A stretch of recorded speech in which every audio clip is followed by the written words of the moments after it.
Are you expecting? The hum of the fluorescent lights, the smell of antiseptic, and the squeaking of chairs as men in white lab coats roll around the porcelain floors created an image in Abigail's mind of sickness. This was not what she expected when she and her husband, Tom, came in for her appointment today. People in suits had rushed her down the elevator and told her to change into this hospital gown in such a hurry that she thought something was wrong. Now, as she listens to the heartbeat monitor they attached to her, she thinks she can hear the beeps increasing. How much longer? She asks the man closest to her. He looks up from his clipboard and lets out the kind of smile a politician gives when they're bullshitting. Not much longer. Blood results should be back shortly, says the man. Can I see Tom at least? He's right there, he says, pointing to the one-way mirror. Abigail waves a small wave, hoping Tom is there and not with those men in suits. Can I stand up for a little at least? My legs are getting numb, doctor, Abigail asks. I'm not a doctor, ma'am, but sure, go ahead. There were a lot of not doctors making decisions for her lately. She sat up, the weight in her stomach ballooning more and more each day, hell, hour by hour now, making it impossible to lie down on her back with any semblance of comfort. Sitting up from a laying position has become a Herculean task, and the heart rate monitor shows it, jumping from 70 BPM to 95 BPM. She stands up on her sore feet, heavy and swollen as a brick. She puts her hand to her forehead to control the dizzy spells she gets whenever she does get up. Did the fact that she was having twins make all these symptoms worse? The people who had given her the IVF injection said their new treatment might create a more intense pregnancy, but lately, Abigail thought they undersold that statement. This was a pregnancy on steroids. The only benefit, outside of finally being able to conceive, is the shortened time frame. Deliver the baby in half the time, the initial trial coordinator had told her and Tom. Less time she needed to be an incubator, which is what made her agree. That and the assuredness of the safety. These are the final steps of this new treatment, the same coordinator had told them. The first few weeks after the treatment weren't too bad. The regular symptoms of tiredness and nausea had set in. Plus, Tom was so happy she sucked it up. After years of trying and thousands of dollars on other forms of treatment that went nowhere, money that could have gone to a down payment on a house, they were on their way to start the family he, always wanted. When they told her at the first ultrasound that it was going to be twins, Tom's excitement doubled while her apprehension, fear, tripled. She looks at her reflection in the mirror again. Her stomach protrudes out like a pale peach-colored balloon, with rotten veins running across the circumference. All this in 3 months, she thinks.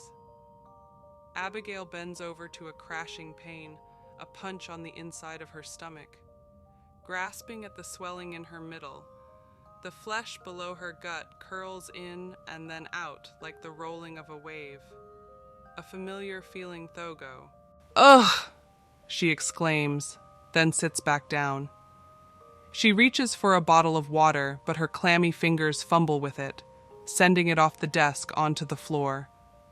Another wave of pain ripples from her belly button to her spine as though the space between the two is collapsing. She tries to say, "Oh God." "Ooga!" comes out instead. "Let me get that for you." The not a doctor says, grabbing the water, unscrewing it, and handing it to her. "Thanks," she says in a breathless voice. She puts the water to her lips. She needs to go home, take a bath, and let this wave of pain blow over. "Can I leave soon?" she asks. "Babies aren't due for another month, according to the doctor, but you guys are acting like it's going to pop out now." "Soon, very soon. We have to check a few things." Abigail looks around. She hadn't noticed that the other men in lab coats have left the room. It's her and this not a doctor alone. "Where'd everyone go?" "Out." "Do you mind lying back down?" I need to get a final read before we can send you off. Abigail does so, feeling more and more like a slab of meat.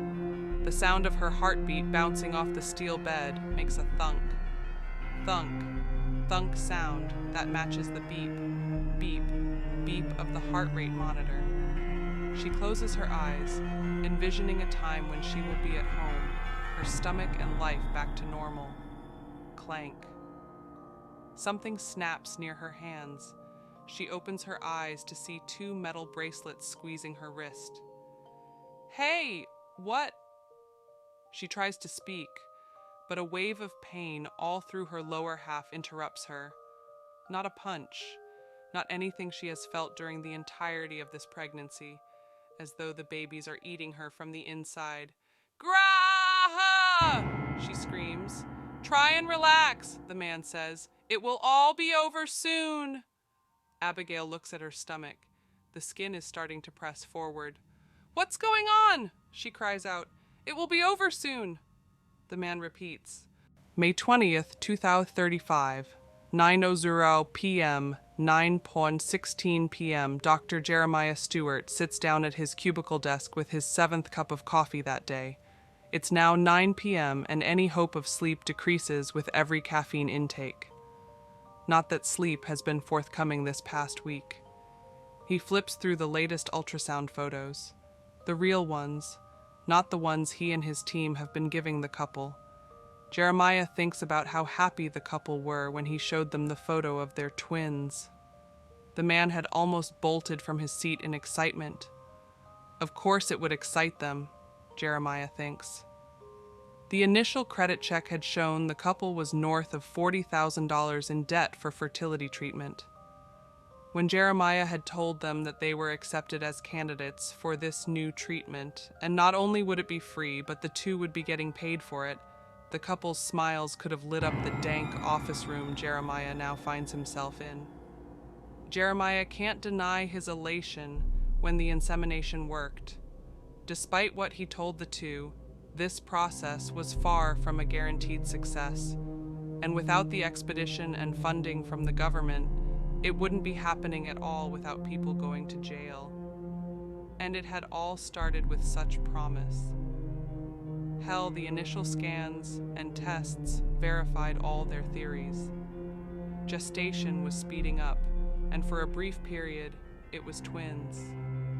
Now, however, 1, 2, 3, Jeremiah says out loud as he counts the pairs of arms. In the latest ultrasound photo, 4, 5, 6, Christ. Jeremiah puts the photos down and puts his hands on his throbbing temple. He feels something fall on his shoulder, causing him to jump from his seat. He spins around to see his boss, Dr. Brown, with a broad smile across his face. Didn't mean to startle you there, Jeremiah, Dr. Brown says. Burning the midnight oil, I see. Jeremiah watches as Dr. Brown's eyes drift toward the photos on the desk. Dr. Brown picks one up, analyzes it, and lets out a sharp whistle. Woo boy, I told you if we used more than one type of animal DNA, outcomes would improve. Splicing with goat DNA alone could never have gotten us this, Dr. Brown says with a grimace that causes Jeremiah to avert his gaze. The goal was twins. Jeremiah says, goats typically have twins, and that's what we promised them. That's what we promised all the government bodies as well. You're right, we did, Dr. Brown says in a matter-of-fact voice. And the Chinese government told us when they gave us that $50 million contract that twins weren't good enough. Why this way then? Why didn't we use another mammal's DNA, like a pig or something? It took us forever to work out how to crossbreed with an egg-laying creature. Because I am the lead on this project. My research wasn't on pig fertility, and I don't trust that to give us the results we need. Yes, but it's like this sun. China overcounted their population by 100 million not that long ago. They don't have the workers they need. That country couldn't be in a worse economic depression. The good old USA isn't much better. We can't take in enough people to drive the economic growth that we once had. Jeremiah recognizes this speech. It's the same one Dr. Brown gave Jeremiah's team when he told them they were using different animal DNA, ignoring all the protests. Pundits will try to spin the economic downturn most of the world is facing on other causes, but it's down to one reason. No one is around to replace the people retiring or dying. The world needs more kids, and they need them now. Do you know what happens to a civilization that doesn't have kids? It dies. So what are we to do, Jeremiah? What are we as a civilization supposed to do? Let our world collapse because people want to live childless, selfish lives? I refuse to accept that, and I know you do too. We are creating a world where the new norm will have the average birth be 5 or more children. Jeremiah finds himself cursing his boss in his head. His arrogance and his desire to play God should have got him fired, not promoted to head of this project. He hardly listens as Dr. Brown continues to speak. Besides, don't you like a challenge? If this doesn't work, there'll always be the next time. Plenty of desperate people hoping for kids and desperate government funding us now. But sir, Jeremiah says, these images, it's not just the amount, it's the form. It's too big for this woman. It's stretching to other parts. Dr. Brown's smile doesn't leave when he interrupts. The most a person has naturally given birth to is 12 babies. 12. All we're asking for is 6 to 7. She'll be fine. She'll have to be.